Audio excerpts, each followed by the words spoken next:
Ficou muito claro que o Bolsonaro sentiu a derrota. Que lá no fundo dele, ele tá com a sensação de que vai perder a disputa. Ainda mais depois de ontem, porque a chapa Lula e Alckmin cresceu e tomou uma proporção política muito maior do que ele, Bolsonaro, é capaz de enfrentar e ele sabe disso.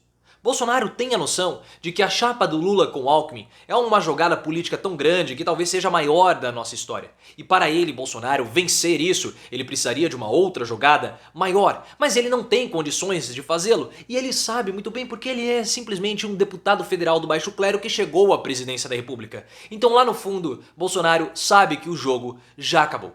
Ele sente aquele gosto amargo da derrota. E eu quero muito saber a sua opinião. Você tem essa mesma percepção? Você acredita que Bolsonaro sente que ele perdeu a corrida? Coloque nos comentários, isso é muito importante para o canal nesse momento. E também deixe o seu like. E a minha percepção com relação a esse sentimento de derrota do Bolsonaro, ela surgiu quando eu vi o tweet do Bolsonaro com vários Ks rindo, debochando da chapa Lula e Alckmin com uma foto, né? Ele compartilhou uma foto do Lula com o Alckmin juntos e colocou um monte de kkkkkkk. Isso, na verdade, a percepção que me passou, e eu até postei isso lá no Twitter, foi, na verdade, uma risada de desespero. E não uma risada de deboche. Porque Bolsonaro, ele tinha a sensação que ele até poderia vencer Lula individualmente. E que ele poderia vencer Alckmin individualmente, porque ele venceu em 2018. Mas Lula e Alckmin juntos, ele não tem condições de vencer. Ele não tem condições de vencer porque é uma chapa politicamente muito simbólica, e também é uma chapa que dialoga com todos. Desde o mais miserável até o mais rico. Essa de fato é uma frente ampla. É uma chapa que dialoga. É uma chapa muito heterogênea. Porque Lula e Alckmin, eles têm pontos em comum, mas eles têm muitas, mas muitas divergências.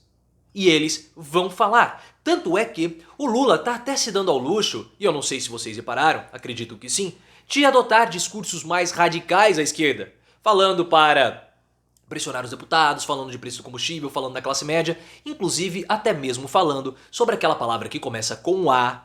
Sabe aquela palavra que começa com A, que a pessoa tem uma pessoinha dentro de si e depois ela retira? Sabe? Aquela palavra que a gente não pode, tem que tomar muito cuidado para falar aqui na plataforma, ainda mais nesse momento turbulento. Então perceba que o Lula está fazendo esse discurso mais radical à esquerda. Por quê? Porque ele pode fazer isso. Porque ao lado dele, como vice, está o Alckmin, que fará um discurso mais ao centro, um discurso mais à direita, conversando com os empresários, conversando com a burguesia, conversando com os milionários, conversando com as elites. Aí você vai falar, mas o Alckmin ainda não está falando. Ainda não está falando porque ele não foi oficializado como vice do Lula. Ontem foi oficializada a indicação do Alckmin para ser o vice, mas ele ainda não é o vice. Só que o discurso de Lula e de Alckmin, eles são discursos que se complementam. Então é de fato uma frente ampla. Tinha lá um parlamentar, um presidente, acho que era Dilma, que falava Brasil, um país de todos. E de fato esse vai ser um discurso para todos. E esses dois discursos estarão combinados no programa, fazendo um programa amplo. E o Bolsonaro, ele sabe, ele tem a ciência de que ele não conversa com todo mundo. Bolsonaro, ele conversa só com os fracassados, com os ressentidos, que são aproximadamente 30% da população brasileira, que representam o bolsonarismo. O bolsonarismo é esse movimento dos ressentidos, é esse movimento dos fracassados, pessoas que tiveram insucesso na vida e não conseguiram superar esses insucessos. São ressentidos, são fracassados. Um movimento popular que ficou latente, que ficou disperso durante muitos anos e em 2018 viu em Bolsonaro a sua grande representação. Então Bolsonaro, ele sabe, ele entende que ele atinge uma parcela diminuta da população, enquanto a chapa de Lula e Alckmin combinados atinge uma grande quantidade de pessoas. E esses discursos do Lula, pessoal, eles são discursos que foram criticados recentemente na imprensa, mas eu tive a sensação, eu tive a percepção que muitos jornalistas, na verdade, eles estão com receio, não da derrota do Lula, mas da vitória de Bolsonaro. Algumas pessoas falaram que Lula fez certo, que Lula tinha que radicalizar, que Lula tinha que fazer esse discurso à esquerda para mostrar que ele é diferente do Geraldo Alckmin.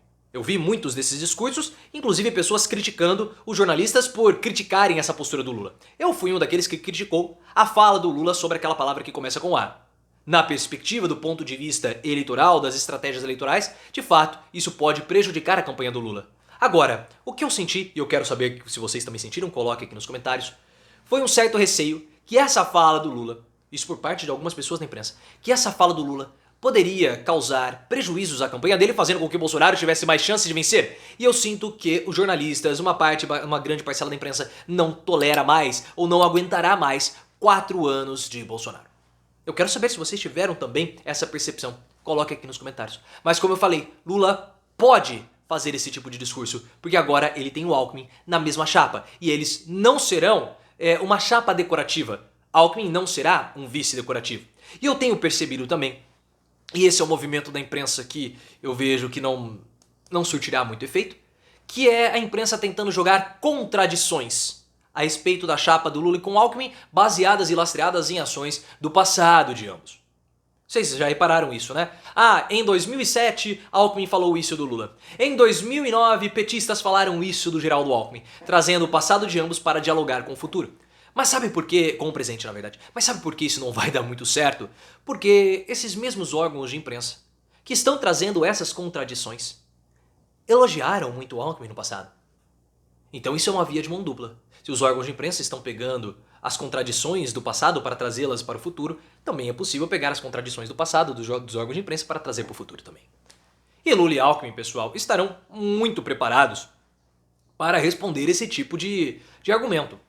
Esse tipo de argumento, se o jornalista quiser provocar, quiser cutucar a chapa do Lula com o Alckmin com esse tipo de argumento, trazendo elementos do passado, vão quebrar a cara da mesma forma que quebraram a cara de um modo bonito ao querer questionar o Bolsonaro por falas racistas, machistas lá do passado. Em 2018, Bolsonaro saiu-se muito bem em todas essas perguntas porque ele ficou praticando isso durante 10 anos, aparecendo no CQC, no Super Pop. Tá? E eu vejo que Lula e Alckmin atingiram atualmente, e por incrível que pareça, né, o ápice da sua maturidade política. É incrível que o Lula, com 70 e tantos anos, esteja no topo da política justamente agora, logo depois dele ter sido preso. E o Alckmin também. Então eu não vejo Alckmin e Lula fazendo beicinho um pro outro, criando intriguinhas, criando briguinhas entre um e outro. Não vejo isso. Sinceramente não vejo. Eu vejo que ambos chegaram a uma maturidade política que eles podem conviver e irão conviver muito bem caso sejam eleitos. Porque o Alckmin não será um vice decorativo. O Lula sabe que ele não pode ser um vice simplesmente decorativo. Lula vai precisar do Alckmin para, de fato, colocar na jogada esse grande movimento que foi construído, que foi elaborado desde o final do ano passado. Uma chapa muito ampla que dialoga com todos, desde o mais pobre até o mais rico, com Lula e Alckmin atuando juntos. É uma jogada política interessante e eu não vejo como o Bolsonaro poderá superar essa jogada política. Sinceramente não vejo. Até mesmo porque o pacote de bondades que o Bolsonaro está fazendo com o Auxílio Brasil e outros benefícios não estão surtindo os efeitos nas pesquisas de intenção de votos como ele, Bolsonaro, gostaria. Bolsonaro não cresce em cima da população mais pobre. Não cresce. Ele cresce recuperando antigos apoiadores que foram sendo deixados pelo caminho. Tanto que ele não cresceu ainda em cima do Lula. Será que vai crescer? Sinceramente eu não sei. Com a inflação alta como está agora, recorde, a maior desde 1994, dificilmente vai acontecer. Então Bolsonaro olha para tudo isso e percebe que também o único argumento que ele poderia usar, que era o argumento da corrupção, também começa a se esvair, porque Ciro Nogueira, que é o ministro mais poderoso de Bolsonaro, o ministro da Casa Civil, está com problema de corrupção.